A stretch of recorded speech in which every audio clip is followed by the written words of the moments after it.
First వాళ్ళెంబడి పడ్డాడు. అంటే ప్రభుత్వం రాగానే, స్టేట్ సపరేట్ కాగానే వాళ్ళెంబడి పడ్డాడు. అది గమనించవలసిన అవసరం ఉంది. మరి అదే విధంగా సుప్రీం కోర్టును కూడా ఆశ్రయించిండ్రు ఏబిఎన్ వాళ్ళు.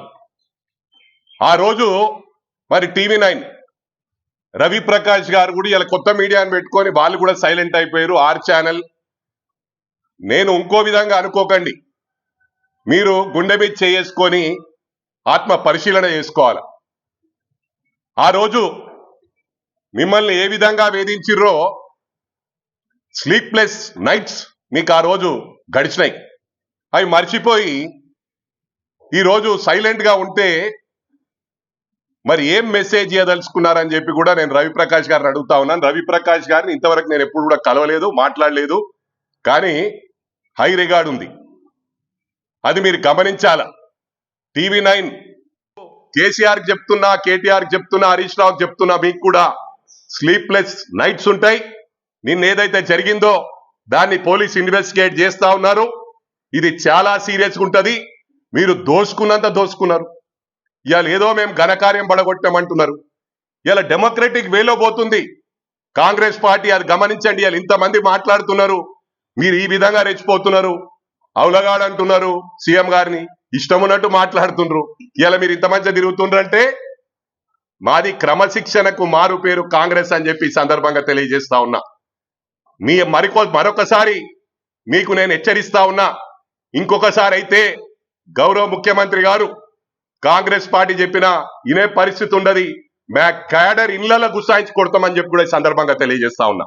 ఇది అందరికి కూడా ఇల్లు సఫర్ అయిదాం, ఎన్నిసార్లైనా లోపలికి పోతా, ఎన్నిసార్లైనా బయటకు వస్తా, తప్పకుండా ఈ పార్టీని ఖతం చేసేదాకా ఇడుబా అనుకున్నా.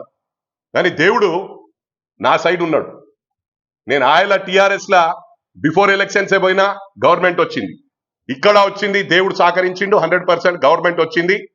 ఈ క్రెడిబిలిటీ అందరికి వస్తుంది. ఆ రోజు బిఫోర్ ఎలక్షన్స్ ఎవరైతే పార్టీ మారినరో మంచి పిల్లర్స్ ఇప్పుడు ఉన్నారు, తుమ్మల నాగేశ్వరరావు గారు, పొంగులేటి గారు, జూపల్లి గారు, వీళ్ళందరూ డెఫినెట్లీ, రాజగోపాల్ రెడ్డి గారు, మంచి ఫిగర్స్ ఉన్నారు. కాంగ్రెస్ లో పటిష్టమైన క్యాడర్ ఉంది, చాలా చక్కటి క్యాడర్ ఉంది. ఈ క్యాడర్ ను పాడు చేయొద్దని కొందరికి నేను విజ్ఞప్తి చేస్తా ఉన్నా. ఇది చేస్తే రేపు వాళ్ళు వచ్చిర్రంటే మీరు అనుకుంటారు మళ్ళీ మాకు మంచిగా ఉంటుందని. ఉండదు, తొక్కి పడేస్తారు. గేట్ లోపలికే పోరాయాల. ఇలా గేట్ లోపల బోనాలు కూడా మళ్ళీ ఏదో కొంతమంది ఏమో మా కులం పార్టీ అనుకుంటారు. కులం గిలం ఏముండదు, కులమోడు కులం అనేది ఒక్కుతాడు. ఇది గ్రహించాలా. మనం అందరం కలిసిమెలిసిగా కులాలు లేకుండా మతాలు లేకుండా ఉన్నప్పుడే సిస్టంలో మార్పు వస్తుంది.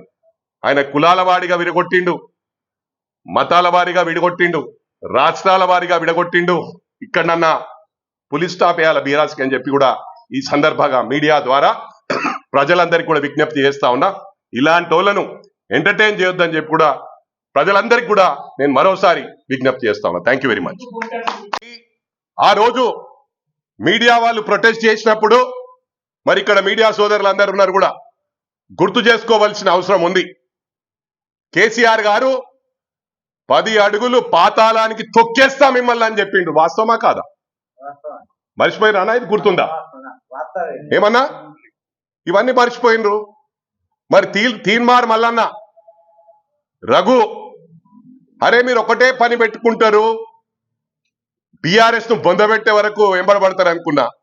మీరు కూడా మర్చిపోయి ప్రవర్తిస్తున్నారు. ఆయన నిద్ర లేకుండే మీకు రఘును మధ్యరాత్రి వచ్చి లిఫ్ట్ చేసుకపోయినరు. మరి రఘన్ ఏం చేస్తుండో ఇలా కాన్ఫిడెంట్ గా మాట్లాడుతుండు వాళ్ళని వీళ్ళని. అరే ఫస్ట్ బీఆర్ఎస్ ను టార్గెట్ చేయన్నా, నువ్వు బీఆర్ఎస్ ను పక్కకు పెట్టి వేరే వాళ్ళని ఎందుకు పడుతున్నావు? ఫస్ట్ వాళ్ళని క్లోజ్ చేస్తే ఇవాళ డెమోక్రసీలో ఉన్నందుకు కారణం. నేను ఎందుకు చెప్తా ఉన్నా అంటే, శివధర్ రెడ్డి గారిని మరోసారి రిక్వెస్ట్ చేస్తా ఉన్నా, గౌరవ ముఖ్యమంత్రి గారిని మరోసారి రిక్వెస్ట్ చేస్తా ఉన్నా.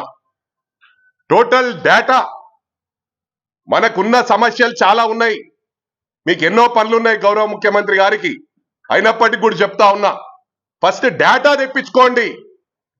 అరే గతంలో ఇల్లీగల్ పనులు చేసి ప్రభుత్వానికి సహకరించిన వాళ్ళను మళ్ళీ మంచి పదవులలో పెట్టిండ్రు. ఉదాహరణకు నేనే, నా దగ్గర పోలీస్ వెహికల్స్ లో డబ్బులు పంచింది. ఇంత గతంలో ఎప్పుడన్నా ఉండేనా? గతంలో ఎక్కువ ఏంది, మంత్రి ఉంటే ఫోన్ చేసి హెచ్పీకో డీజీపీకో అది మన వెహికల్ అన్నా ఇడిచిపెట్టని ఆఫ్ ద రికార్డ్ చెప్పేవాళ్ళు. ఇవాళ అట్లానా? పోలీస్ వెహికల్స్ నే డబ్బులు సరఫరా చేసిండ్రు. మెదక్ గాని చుట్టుపక్కల, అంటే నా గురించి చెప్తున్నా, మెదక్ మల్కాజ్గిరి గురించి పోలీస్ కమిషనర్లు, డీసీపీలు సపోర్ట్ చేసిరు. వాళ్ళకి తీసుకుపోయి మళ్ళా మంచి మంచి పదవులు. అంటే మీరు కావాలని చేసినంటలే డేటా తీసుకోండి. డేటా తీసుకొని గతంలో లూప్ లైన్ లో ఉన్న వాళ్ళకి ఇవ్వండి. మళ్ళీ వాళ్ళే ఎంజాయ్ చేస్తున్నారు పదవులు. మళ్ళీ వాళ్ళే మీరు ఏ విధంగా వాళ్ళని ట్రస్ట్ చేస్తున్నారో, మరి శివధర్ రెడ్డి గారు ఆ రోజు మీకు ఏ విధంగా మీ గోసబోసుకున్నారో కేసీఆర్ మీరు మర్చిపోయినరు. ఒక్కసారి మళ్ళీ రివ్యూ చేసుకోండి. ఎందుకంటే నేను ఎప్పుడు కూడా చెప్తా, నా స్నేహితులకు కూడా పవర్కి వచ్చినప్పుడు బెల్లం చుట్టూ ఈగలన్నీ ఉంటాయి. మీరు ఫస్ట్ మీరు బ్యాడ్ టైంలో మీతో ఎవరున్నారో అది మీరు తీసుకోండి. డేటా తీసుకొని, కొంతమంది ఏంటంటే పవర్ లో ఉన్నాడు, నన్ను ఈరోజు పట్టించుకుంటాడో పట్టించుకోవడానికి రావడం బంద్ చేస్తా ఉంటారు. అలాంటి వాళ్ళని మళ్ళీ పిలుచుకోమని చెప్తా. మరి నేను ఈ ప్రభుత్వంలో ఉన్నప్పుడు నా మినిమం రెస్పాన్సిబిలిటీ గౌరవ ముఖ్యమంత్రి గారు రిక్వెస్ట్ చేస్తా ఉన్నా, అయితే పోయినరో ఆ దాడికి నేను కొంతమందిని ఐడెంటిఫై చేస్తా. నా దగ్గర మొత్తం డేటా ఉంది బిడ్డ. మీరు ఇళ్లలో నిద్రపోరు, ఇదే విధంగా ప్రవర్తిస్తే ఇవాళ దీనికి కౌంటర్ ఇన్రా బిడ్డ, మీ సంగతి చూపిస్తా. రేపు మీ ఇంటికాడికి రాకపోతే నా పేరు మైనంపల్లి హనుమంతరావు కాదు. నేను లీగల్ గా పోలీస్ యాక్షన్ తీసుకోమంటున్నాను, నన్ను ఇది చేయమంటలే. నేను తప్పు చేసినప్పుడు నేనే ఒప్పుకుంటా, కానీ చెప్పి తప్పు చేస్తా అని చెప్పి కూడా ఈ సందర్భంగా తెలియజేస్తా ఉన్నా.